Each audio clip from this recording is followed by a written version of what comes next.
In this guide, we're going over how ancients work and why they can completely change your run after Act 1. This is going to be the boss relics, but before we get into this guide, make sure to like the video and subscribe to the channel with all notifications on. It really does help the channel and lets us know that you want more content like this. We'd greatly appreciate it, and if at any point throughout this guide you did have any questions, just ask them down in the comment section below and we can help you out further. I'm going to be doing my best to reply to every single comment down there. Now here in Slay the Spire 2, Ancients actually replaced the old boss relic system, and after defeating the Act 1 boss, you'll encounter one of these mysterious ancient events at the start of Act 2. Each ancient actually offers different blessings, which can give your deck massive power spikes right when Act 2 does begin. For example, you got Teskatara, who offers the Toy Box Blessing, and this is going to give you 4 temporary wax relics, which are powerful, common or uncommon relics. However, obviously every 3 combats, and I have a full video breaking this down, the leftmost wax relic is going to disappear permanently, so the bonuses will end up slowly fading as your run continues. Now, because of this,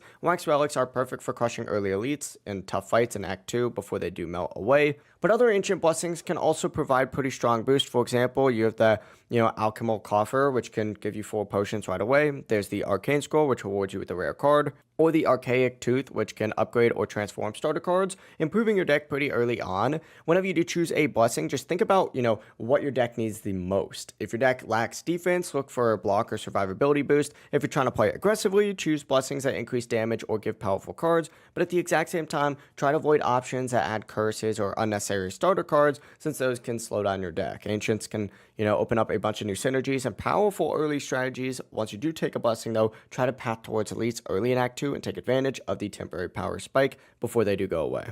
But yeah, hopefully that was a good breakdown for you. If you guys did have any questions, just ask them down in the comment section below and we can help you out further. I'm going to be doing my best to reply to every single comment down there. Before you do leave this guide though, make sure to like the video and subscribe to the channel with all notifications on. It really does help us out. Let's know that you want more content like this. We'd greatly appreciate it. Have a great rest of your day though.